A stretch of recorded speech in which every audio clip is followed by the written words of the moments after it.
Hello student, स्वागत है आप सभी का आपके अपने चैनल में। जैसा कि आप लोगों को पता है, हम आपके लिए बैक टू बैक क्लासेस लेकर के आ रहे हैं और अलग अलग सब्जेक्ट्स आपका कवर करवा रहे हैं। तो अभी आज जो हम स्टार्ट करने वाले हैं, ये है हमारा जो नया बैच हमने स्टार्ट किया हुआ है बीए सेकेंड ईयर के लिए, प्राचीन इतिहास का, एंशिएंट हिस्ट्री का। और ये हमारा तृतीय सेमेस्टर है। बहुत सारे लोगों को इसमें कंफ्यूजन हो जाता है कि यार तृतीय क्यों है, क्योंकि ये बीए फर्स्ट ईयर का तो पहला सेमेस्टर है। लेकिन सेमेस्टर वाइज में क्या होता है कि आपका जो बीए जो है 3 साल का है, 6 सेमेस्टर में बढ़ जाता है। पहले साल में 2 सेमेस्टर, दूसरे साल में 2 सेमेस्टर, तीसरे साल में 2 सेमेस्टर। यानी कि पहले साल का क्या होगा, फर्स्ट एंड सेकंड, दूसरे साल का होगा थर्ड एंड फोर्थ। तो ये तीसरा सेमेस्टर यानी कि सेकंड ईयर का पहला सेमेस्टर है। इसका यूनिट नंबर 1 हम स्टार्ट कर रहे हैं प्राचीन इतिहास के बारे में। अब जो आपका सेमेस्टर थर्ड सेमेस्टर है ना, इस थर्ड सेमेस्टर के एंशिएंट हिस्ट्री का नाम है उत्तर भारत का राजनीतिक इतिहास। ये सेमेस्टर का नाम है, मतलब हमको इसमें उत्तर भारत के राजनीतिक इतिहास के बारे में समझना है। उत्तर भारत का राजनीतिक इतिहास गुप्तों के टाइम पीरियड से रिलेटेड हमको ज्यादा समझना है और उससे आगे के बारे में देखना है। तो उत्तर भारत का राजनीतिक इतिहास को अगर हमको जानना है तो उसको जानने के स्रोत क्या है। वो साहित्यिक स्रोत हो सकते हैं, वो अभिलेख हो सकता है, क्योंकि इतिहास को आप कैसे जानते हैं, इन्हीं चीजों के माध्यम से तो जानते हैं। तो इतिहास को जानने के लिए साहित्यिक स्रोत कौन कौन से हैं और अभिलेख क्या है, उन सभी चीजों के बारे में आपको डिस्कस करना है। तो बेसिकली इसमें हमको उत्तर गुप्त वंश के बारे में बात करना है कि गुप्त वंश का जब अंत हुआ, उसके बाद उससे पहले के इतिहास को जानने की कौन कौन सी चीजें थी, कैसे कौन कौन सी चीजों के माध्यम से आप इससे इतिहास को जान सकते हैं। तो इतिहास जानने के स्रोतों में हमने पहले भी बात की। अगर आप फर्स्ट ईयर में भी आपने मेरी क्लास की होगी तो आपको पता होगा कि अगर आपको इतिहास जानना है तो इतिहास जानने के स्रोत क्या है, या तो वो कहीं रिटर्न में बुक के रूप में लिखा हुआ हो या फिर कहीं अभिलेख के रूप में लिखा हो। ये दो ही चीजें हैं, या फिर पूरा तत्व करके खुदाई करके निकाला गया हो, तो वो चीजों के माध्यम से हम प्राचीन इतिहास के बारे में जान सकते हैं। तो इसके बारे में जानने के लिए कि उत्तर भारत का राजनीतिक इतिहास कैसा था उत्तर गुप्त वंश में, उसको जानने के लिए सबसे पहले हम बात करेंगे इसका पहला स्रोत जो है साहित्यिक स्रोत। साहित्यिक स्रोत पर बात करेंगे कि इतिहास को जानने का, उत्तर भारत का राजनीतिक इतिहास को जानने का साहित्यिक स्रोत कौन कौन से है। तो इसमें हम सबसे पहले चीज की बात करते हैं। सबसे पहला चीज क्या है इसमें, अपसड़ का लेख। अपसड़ का लेख बहुत ज्यादा इंपॉर्टेंट है इसमें कि अपसड़ के लेख से हमको क्या मिला। अपसड़ का जो लेख था, ये 8वां शासक जो गुप्त वंश का था, आदित्य सेन, आदित्य सेन के टाइम पीरियड पर इसकी खोज किया गया, ये चीज मिला। ये क्या था, बिहार प्रांत के गया जिले में, बिहार राज्य के गया जिले के अपसड़ नामक स्थान पर इसको खोज किया गया था, ये मिला था, इसलिए इसको कहते हैं अपसड़ का लेख। और इसमें, इस लेख में, अपसड़ का जो लेख है, इसमें किस किस चीज के बारे में पता चलता है। तो अपसड़ का जो लेख है, इस लेख में हमको पहले जो गुप्त शासक थे जिनका नाम था कृष्णगुप्त, वहां से लेकर के 8वें गुप्त शासक यानी कि जो है आदित्य सेन तक की पूरी जानकारी मिलती है। पहले गुप्त शासक के लेकर के 8वें गुप्त शासक थे आदित्य सेन, पहले से लेकर के 8वें गुप्त सेन के पूरी जानकारी मिलती है कि उन्होंने क्या क्या किया, उनके राज्य की आर्थिक, सामाजिक, राजनीतिक स्थिति क्या थी, उन्होंने अपने राज्य के लिए क्या किया, क्या क्या काम, मतलब पूरी तरीके से आपको अपसड़ के अभिलेख में 8वें जो है शासक के टाइम पीरियड में मिला था। पहले से 8वें शासक के बारे में, गुप्त काल के बारे में यहां पर पता चलता है। तो पहले ये हो गई। दूसरा आता है आपका देवरनाग का लेख। देवरनाग का लेख जो है गुप्त राज्य को जानने के लिए सेकंड मोस्ट इंपॉर्टेंट लेख है। कौन सा, देवरनाग का लेख। इसमें क्या होता है कि बिहार, ये चीज भी इसकी जो खोज हुई या मिला, बिहार प्रांत के शाहाबाद जिले के देवरनाग नामक स्थान पर, इसलिए इसका नाम रख दिया गया क्या, देवरनाग का लेख। अब इसमें क्या होता है, तो देवरनाग के लेख में हमको 1800, मतलब इसकी जो खोज हुई ये 1880 में जो है कनिंघम में हुई थी।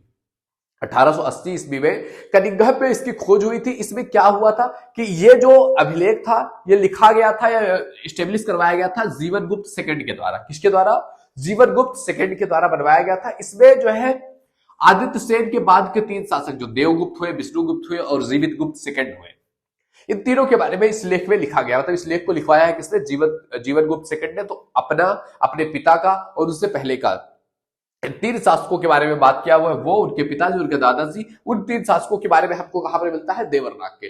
तो इस तरीके से आप देखो, जो अपसड़ का अभिलेख है, अपसड़ के अभिलेख में हमको क्या मिलता है, फर्स्ट से लेकर के 8वें शासक के बारे में मिलता है। और 8वें शासक के बाद 9वां, 10वां, 11वें शासक तक हमको कहां पर मिलता है, देवरनाग के लेख में। तो इस तरीके से हमको पता चला कि गुप्त राजवंश जो था उसमें दोनों लेखों से हमें पता चला कि 11 शासकों ने शासन किया हुआ था। तो इस तरीके से जो है हमको गुप्त वंश के बारे में बहुत सारी जानकारियां अपसड़ के लेख और देवरनाग के लेख से मिलती है। अब इसके बारे में बात करते हैं कि उत्तर भारत के राजनीतिक इतिहास को जानने के लिए और कौन कौन से साधन है। तो इसके बाद आता है आपका हर्षचरित्र।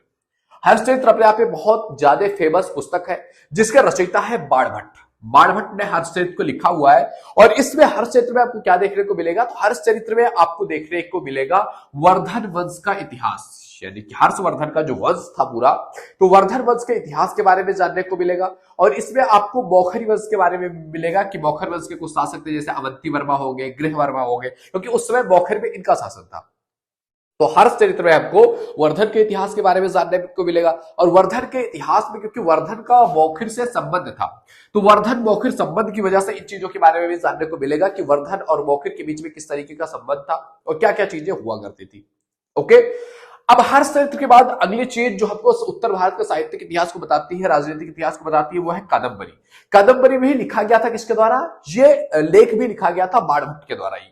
ये लेख किसके द्वारा लिखा गया, बाणभट्ट के द्वारा। और कादम्बरी में बेसिकली हर्ष के टाइम पीरियड के बारे में बात किया गया है और वर्धन के साम्राज्य के बारे में बात नहीं किया गया, बल्कि किसके बारे में बात किया गया, केवल हर्ष के काल में सामाजिक स्थिति कैसी थी और हर्ष के टाइम पीरियड पे राजनीतिक और धार्मिक स्थिति कैसी थी, उन चीजों के बारे में किसमें बात किया गया है, कादम्बरी में बात किया गया है। इसके बाद देखते हैं, इसके बाद अगला जो साहित्य है वो है आर्य मंजूश्री का मूलकल्प। ये भी उत्तर भारत के राजनीतिक इतिहास के बारे में बताता है। इसमें हमको 7वीं शताब्दी से लेकर के 8वीं शताब्दी तक का इतिहास जानने को मिलता है कि उस टाइम पीरियड पे कौन कौन से राजा थे, क्या क्या उनका संबंध था, किस तरीके से राजनीतिक स्थिति थी। तो 7वीं शताब्दी से लेकर के 8वीं शताब्दी तक का इतिहास हमको आर्य मंजूरी के मूलकल्प में मिलता है। अगला चीज है आपका रामचरित। ये रामचरित एक लेख है जिसके राइटर है संध्यानंद नंदी। संध्याकर नंदी के द्वारा रामचरित लिखा गया। ये रामचरित मानस नहीं है तुलसीदास जी का, ये है रामचरित केवल, जो कि संध्या नंदी ने लिखा हुआ था। और इसमें आपको देखने को मिलता है पाल वंश का इतिहास, यानी कि संध्या नंदी के द्वारा लिखा गया जो रामचरित है, इसमें आपको पाल वंश के बारे में पता चलता है। पाल डायनेस्टी में क्या क्या चीजें हुई, कैसे उनका राज्य रहा, क्या चीजें उन्होंने किया, क्या उनकी योग्यताएं रही, उन सभी चीजों के बारे में पाल वंश का पूरा इतिहास जो है वो आपको इसमें मिलेगा रामचरित में। इसके बाद अगला आ जाता है आपका राजेश्वर की कृतियां। राजेश्वर जी ने कई सारी कृतियां की जो उस टाइम पीरियड के इतिहास के बारे में हमें बताती है। वो कौन कौन सी कृतियां रही है, तो उन कृतियों में आ जाएगा आपका काव्य मीमांसा, बहुत फेमस पुस्तक है। कपूरी मंजरी, ये भी पुस्तक है। इसके बाद आ जाएगा आपका बिंदुसार भवंजिका, ये भी काफी फेमस थी। उसके बाद बाल रामायण भी इन्होंने लिखा हुआ था। भुवन कोश से लेकर के भुवन कोश भी इन्होंने लिखा हुआ था। तो इन सभी से हमको क्या जानकारी मिलती है, इन सब की जो कृतियां हैं राजेश्वर की, इन कृतियों से हमके प्रतिहार वंश के बारे में जानकारी मिलती है। किस वंश के बारे में जानकारी मिलती है, प्रतिहार वंश के बारे में इसमें हमें जानकारी मिलती है। तो ये थी राजेश्वर की कृति। इसके बाद जो अगली कृति है वो है पृथ्वीराज विजय। पृथ्वीराज विजय को लिखा है दयानंद जी ने, दयानंद की कृति है। और इसमें पृथ्वीराज विजय में किस चीज के बारे में बात किया गया, तो इसमें चाहवान और प्रतिहार वंश के बारे में बात किया गया। इनका टाइम पीरियड कैसा था, इनका समय कैसा था, इनके आपसी संबंध क्या थे, किस तरीके से राजनीतिक स्थिति थी उत्तर भारत में उस टाइम पीरियड पे, उसमें बात किया गया पृथ्वीराज शासों पे। इसके बाद आता है आपका प्रबंध चिंतामणि। प्रबंध चिंतामणि जो है ये लेख है किसका, मेहतूग जी का। और इस लेख में क्या पता चलता है, तो इस लेख में इन्होंने बताया हुआ है गुजरात के चालुक्य वंश के इतिहास के बारे में। गुजरात का जो चालुक्य वंश था उसका इतिहास कैसा रहा, उनका राज्य कैसा था, उत्तर भारत में किस तरीके से उनका शासन पीरियड था, उन सभी चीजों के बारे में हमको पता चलेगा किसमें, प्रबंध चिंतामणि में। इसके बाद आता है आपका कीर्ति कौमुदी। कीर्ति कौमुदी जो है वो रचना है सोमेश्वर जी की। और इस रचना में हमको चालुक्य वंश के शासकों की राजनीतिक और सांस्कृतिक उपलब्धियों के बारे में पता चलता है कि जो चालुक्य वंश के शासक थे, जो कि गुजरात का चालुक्य वंश था, तो चालुक्य वंश के जो शासक थे उनकी राजनीतिक स्थिति कैसी थी, उपलब्धियां क्या क्या उन्होंने राजनीति में अच्छा किया, संस्कृति को आगे बढ़ाने के लिए क्या क्या काम किया, तो उन सभी चीजों के बारे में हमको मिलती है कीर्ति कौमुदी में जानने की। इसके अतिरिक्त भी और सारे साहित्यिक स्रोत हैं, जैसे कि प्रियदर्शिका हो गई, रत्नावली हो गया, नागानंद हो गया, चंद्रबरदाई की कृति है पृथ्वीराज रौसो, ये हो गया, जयचंद्र की हमीर हो गया, कुमारपाल की चरित्र हो गया, कल्हड़ की जो राजतरंगिणी है, ये सारी भी पुस्तकें कहीं ना कहीं हमको उत्तर भारत के राजनीतिक इतिहास को जानने का स्रोत बनती है और उससे हमें उत्तर भारत के राजनीतिक इतिहास के बारे में जानने को मिलता है।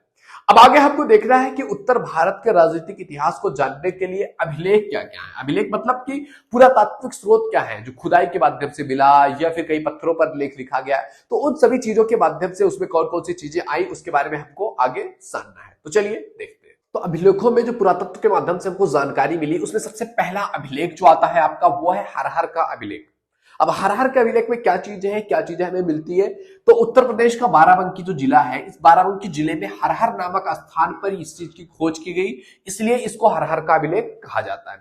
अब हरहर नामक स्थान पर जो खोज किया गया, ये 1915 में जो है HN शास्त्री जी के द्वारा ये खोज किया गया। तो हरहर नामक स्थान पर होने की वजह से इसका नाम क्या रखा गया, हरहर का अभिलेख।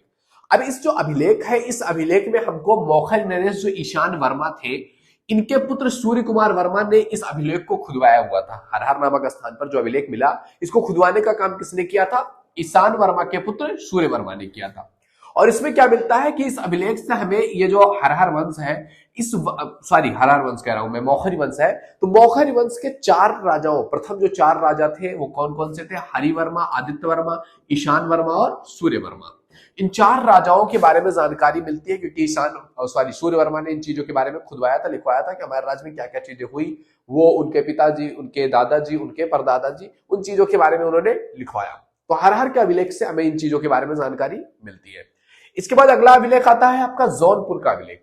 जौनपुर का जो अभिलेख है, ये जौनपुर के मस्जिद के दरवाजे पर लिखाया गया अभिलेख है। और इस अभिलेख में हमें क्या मिलता है, मौखर के प्रथम 3 नरेशों के बारे में जानने को मिलता है। मौखर के प्रथम 3 नरेशों के बारे में यहां पर भी लिखवाया गया है। प्रथम 3 नरेश मौखर कौन है, हरिवर्मा, आदित्य वर्मा और ईशान वर्मा। इन 3 राजा जो है, इन 3 राजाओं के बारे में हमें पता चलता है। अगली चीज है आपका अस्सीगढ़ मुद्रा अभिलेख। अस्सीगढ़ मुद्रा अभिलेख हमको मिलता है, जैसे कि अस्सीगढ़ में एक स्थान है अस्सीगढ़, अस्सीगढ़ से प्राप्त होता है ये अस्सीगढ़ मुद्रा लेख। और कुछ विद्वान इसको मानते हैं कि ये जो मुद्रा है, इस पे कुछ ऐसी चीजें हैं जो दिखाता है कि मौखरियों का जो प्रभाव क्षेत्र था वो दक्षिण में भी स्थित था, यानी कि केवल उत्तर भारत के राजनीतिक स्थिति के बारे में बात कर रहे हैं। तो कुछ लोगों का मानना था, विद्वानों का, कि इनका जो प्रभाव क्षेत्र था मौखरियों का, वो दक्षिण भारत में भी था। लेकिन ये जो निष्कर्ष है वो संदिग्ध है, क्योंकि बहुत सारे विद्वान इस चीज को नहीं मानते, क्योंकि सारा कुछ शासन इनका उत्तर भारत की तरफ ही था। अब बात करते हैं अगला, बराबर तथा नागार्जुनी के लेख। बराबर और नागार्जुनी क्या है, तो गया जिला है बिहार का, गया जिले के बराबर और नागार्जुनी ये पहाड़ी है, और यहां पर अभिलेख मिलता है बराबर और नागार्जुनी का लेख। इसमें क्या मिलता है, इन पहाड़ियों के जो अभिलेख होते हैं, इसमें मौखर वंश के 3 लेख मिलते हैं, मतलब 3 लेख मिलता है, जिसमें 3 राजाओं के बारे में बात किया जाता है। वो कौन कौन से हैं, यज्ञ वर्मा, शार्दुल वर्मा और अनंत वर्मा। इन 3 राजाओं के बारे में हमको इन 3 जो है लेख मिलते हैं, इनमें मिलता है हमको। ये कहा जाता है कि ये जो अभिलेख है बराबर और नागार्जुनी की, बिहार के मौखरी शाखा के ब्रांच है, मतलब मौखरी शाखा बिहार में फैला था, राजस्थान में भी फैला था, अलग अलग क्षेत्रों में, मतलब उत्तर भारत में ये चीज फैला हुआ था। तो ये जो अभिलेख मिलता है, ये किस चीज को दिखाता है, बिहार के मौखरी शाखा के यज्ञ वर्मा, शार्दुल वर्मा और अनंत वर्मा के बारे में। अब बात करते हैं अगला जो है आपका, वो है बड़वा यूप अभिलेख। बड़वा यूप अभिलेख कहाँ है, तो ये आपका राजस्थान प्रांत के बड़वा नामक स्थान पर मिला था, जिस वजह से इसका नाम बड़वा यूप अभिलेख रखा गया। इससे क्या पता चलता है, इस अभिलेख के माध्यम से हमें राजस्थान के मौखरी शाखा के बारे में पता चलता है। अभी हमने देखा था ये जो अभिलेख था बराबर और नागार्जुनी, इससे हमको बिहार के मौखरी शाखा का पता चलता है। लेकिन जो बड़वा का अभिलेख है, इसके द्वारा हमको राजस्थान के मौखरी शाखा के बारे में पता चलता है कि मौखरी शाखा से कौन कौन कनेक्टेड थे। अगला है आपका सोहनाग के अभिलेख। अब सोहनाग के अभिलेख क्या है, तो सोहनाग का अभिलेख, सोहनाग जो जगह है ये उत्तर प्रदेश के देवरिया जिले में सोहनाग नामक एक स्थान है, जहां पर इस अभिलेख की प्राप्ति की गई। अब इस अभिलेख में क्या है, मौखरी इतिहास से संबंधित बहुत सारी जानकारियां देखने को मिलती है। इस अभिलेख में जुड़ोगे तो यहां पर भी मौखरी के द्वारा ही या मौखरी के बारे में ही बताई गई है। आप देख रहे हो शुरू से मौखरी के बारे में बहुत ज्यादा बात की जाती है, बहुत काफी इंपॉर्टेंट रहा था। तो मौखरी के बारे में आपको उत्तर प्रदेश के सोहनाग जगह से भी मिलती है। अगला है आपका बांसखेड़ा का अभिलेख। अब बांसखेड़ा का अभिलेख क्या है, तो बांसखेड़ा का अभिलेख जो है, ये अभिलेख हमको बांसखेड़ा नामक जगह पर मिला था 1884 ईस्वी में उत्तर प्रदेश में। 1884 ईस्वी में उत्तर प्रदेश के शाहजहांपुर जिला है, वहां के बांसखेड़ा नामक स्थान पर इस अभिलेख की प्राप्ति हुई थी। इस अभिलेख के माध्यम से जब हम इस अभिलेख को पढ़ते हैं, तो इस अभिलेख के माध्यम से हमको यह पता चलता है कि हर्ष ने जो है अहित छत्र भुक्ति अंगदिया विषय के मरकट सागर नामक ग्राम को बालचंद्र के जो है भट्ट स्वामी नामक 2 भारद्वाज गोत्रीय ब्राह्मणों को दान में दे दिया था। मतलब हर्षवर्धन ने अपने जगह के 2 गांवों को क्या किया था, ब्राह्मणों को दान दे दिया था। और इससे पता चलता है कि राज्यवर्धन द्वारा मालवा शासक देवगुप्त पर विजय प्राप्त किया गया। मतलब राज्यवर्धन ने मालवा के शासक देवगुप्त पर क्या किया, विजय प्राप्त किया। और गौड़ नरेश शशांक द्वारा इसकी क्या कर दी गई, हत्या कर दी गई। इसकी जानकारी भी हमको बांसखेड़ा अभिलेख से मिलता है। तो इस तरीके से और भी अभिलेख है जिनके बारे में हमको पढ़ना है, तो आओ देखते हैं। इसके बाद आता है आपका मधुवन के लेख। अब मधुवन के लेख में क्या है, तो मधुवन जो है ये उत्तर प्रदेश के आजमगढ़ जिले में एक स्थान है, घोसी नामक तहसील में, मधुवन नाम का। तो मधुवन नामक स्थान पर क्या मिला, एक अभिलेख मिला। जिसमें हमें क्या होता है कि हर्ष द्वारा श्रावस्ती मुक्ति के सोमकुंडा नामक ग्राम को दान देने का विवरण मिलता है। कि इस अभिलेख में हमें देखने को मिलता है कि हर्ष ने श्रावस्ती मुक्ति सोमकुंड नामक जो ग्राम है उसको दान में दे दिया था। तो उस चीज के बारे में हमको इस अभिलेख में देखने को मिलता है। इसके बाद अगला अभिलेख है आपका एहोल का अभिलेख। एहोल अभिलेख क्या है? तो एहोल अभिलेख एक ऐसा अभिलेख है जिसको चालुक्य नरेश पुलकेशन द्वितीय ने बनवाया था।